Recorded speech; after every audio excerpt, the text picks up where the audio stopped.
لیڈروں کے نام پر، ذمہ داران اسلام کے نام پر جو یہ بدعتیں پھیلائی جا رہی اور ہمارے انتقال کیے ہوئے شخصوں کے حوالے سے جو دور کیا جا رہا ہے، یہ صرف وجہ یہ ہے کہ چونکہ ظاہر ہے انتقال کیے ہوئے شخصوں سے کنیکشن اگر ان کا کر دیا جائے تو پھر تو ماشاءاللہ اولیاء اللہ، انبیاء، خصوصیت کے ساتھ سید الانبیاء محمد رسول اللہ صلی اللہ علیہ وسلم سے بھی یہ جڑ جائے. اس لیے اسی تحریک سے آپ کو باخبر رہنا ہے. یقیناً بدعت ایک سنگین گناہ ہے، لیکن یہ تیجا 20واں 10واں یہ آپ اسے بدعت کہنے والے کون ہوتے ہیں؟ اس کو قرآن پر ٹیلی کرو، اس کو حدیث سے ٹیلی کرو. قرآن اور حدیث کی آیتیں الحمدو کے الف سے والناس کی سین تک آپ پڑھ لو.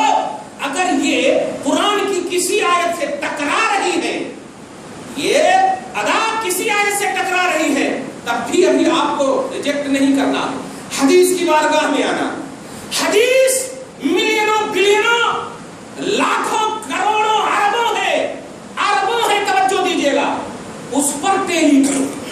یہ ہے بدعت کا کانسیپٹ. بدعت کہتے ہیں ہر اس نئی چیز کو کہ اگر قرآن حدیث سے ٹکرائے تو وہ ریجیکٹ ہے، اور قرآن حدیث کو ابھارے تو وہ ایکسپٹڈ ہے، وہ قبول ہے. اس کو شرع کی زبان میں پہلے کو بدعت سیئہ اور دوسرے کو بدعت حسنہ کہا گیا. اور صحیح بخاری، صحیح مسلم مگر دیگر صحاح کی کتابوں میں ہے کہ جو بھی نیک طریقہ ایجاد کرتا ہے اسلام میں، نیک طریقہ ایجاد کرتا ہے اسلام میں، میری کتاب پڑھ لیجئے گا، یوٹیوب پر بھی دیکھیں، نیک طریقہ ایجاد کرتا. یہ نہیں کہا ایجاد کیے ہوئے 100 طریقے پر عمل کرتا، ایسا نہیں کہا. ایجاد کرتا ہے، فاؤنڈر بنتا ہے، موجد بنتا ہے. اگر وہ نیک طریقہ نیک نیتی کے ساتھ ہے، توجہ دیجیے گا، تو اللہ پاک فرماتا ہے فَآتَيْنَا الَّذِينَ أَجْرَهُمْ فَآتَيْنَا الَّذِينَ مِنْهُمْ أَجْرَهُمْ، ہم انہیں ان کا اجر دیتے ہیں اگر نیک نیتی ہے تو. پارہ نمبر 27 اور ہم نے جو تلاوت کی ہے سورہ حدید آیت نمبر 27. وَرَهْبَانِيَّةً ابْتَدَعُوهَا مَا كَتَبْنَاهَا عَلَيْهِمْ إِلَّا ابْتِغَاءَ رِضْوَانِ اللَّهِ. رضوان بولتے ہیں اللہ کی رضا چاہنے، اللہ کی خوشنودی چاہنے کو. اگر ایسی کوئی نیک نیتی اور خوشنودی رب میں وہ بات ایجاد کرتا ہے جو قرآن اور حدیث سے ظاہری طور پر نہ ٹکرا رہے ہو اور قرآن اور حدیث میں ہو بھی نہیں، اپنے نالج کے حساب سے، اپنے نالج کے حساب سے اگر ہو بھی نہیں اور نیک نیتی کے ساتھ ہو، قرآن سے نہ ٹکرائے، تو رب نے اجر کا اعلان کیا، ثواب دینے کا اعلان کیا ہے. اور حدیث میں ہے کہ جس نے نیک طریقہ ایجاد کیا ہے اسے بھی ثواب ملے گا، اور اس نیک طریقے پر قیامت تک جو لوگ بھی عمل کریں گے اسے بھی ثواب ملے گا.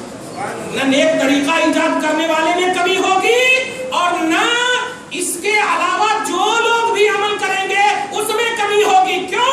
ثواب دینے والا رب ہے اور جو کمی کا پہلو ہی نہیں رکھتا ہے. اس لیے یہ پہلو دھیان میں رکھنا. تیجا 20واں 10واں یہ سب کو ہم لازم اور ضروری ہرگز نہیں سمجھتے. اویلیبل ہوتا ہے کر دیتے ہیں، ورنہ اپنے خاندان والوں کو تو ہر دن ہم یاد رکھنا ہماری ذمہ داری ہے. آپ ابھی پڑھیں گے، ابھی امام صاحب اگر وہی آیت کریمہ تلاوت کر لیں تو بتائیے تو وہ یاد نہیں کیا. اور یہ اجتماع عظیم الشان، تو اجتماع ہو یا انفراد ہو پیارے، جو کوئی بھی خاندان سے انتقال کر جاتا ہے اس کا تیجا 10واں 20واں یا جو کوئی بھی یہ آپ کا نام دیا ہوا ہے، شریعت نے کہا ہے کہ آپ کی رسپانسبلٹی یہ ہے کہ جب تک آپ زندہ رہیں، نیک عمل کرتے رہیں، آٹومیٹک آپ کا نیک عمل سینڈ ہوتا ہے، وہ خوش ہوتے ہیں. اور پارہ نمبر آپ 3 میں بھی دیکھیں گے، آپ سورہ آل عمران کے 169 میں دیکھیں گے فرحین بما آتاہم اللہ من فضلہ وَيَسْتَبْشِرُونَ بِالَّذِينَ لَمْ يَلْحَقُوا بِهِمْ. شہداء اسلام کے بھی معاملات الگ، لم يلحقوا بهم، جو اب تک نہیں ملے، جو اب تک نہیں ملے ہیں. یہاں تو کیا کہنا، یا جو ان سے نہیں ملے ہیں. عالم برزخ میں جو لوگ بھی آپ کے خاندان کے والے ہیں، خاندان والے ہیں، شہداء کے بارے میں کہا جاتا ہے جو نہیں ملے ہیں وہ ملنے کے بعد بڑی خوشی مناتے ہیں ایک دوسرے سے. مطلب یہ کہ رشتہ منقطع نہیں ہوتا ہے، رشتے کی کیفیت بدلتی ہے. رشتہ منقطع نہیں ہوتا، رشتے کی کیفیت بدلتی ہے. بلکہ اگر دنیا میں آپ رہتے ہیں 2 سال تک آپ اپنے رشتہ داروں سے صرف فون پر بات کرتے ہیں، لیکن جب انتقال کر جاتے ہیں تو خدا کی قسم گواہ ہے حدیث پاک کہ ہر پیر کو یا ہر جمعرات کو خاندان کا انتقال کیا ہوا شخص آپ کے اہل و عیال میں آتا ہے، پابندی سے آتا ہے. ارے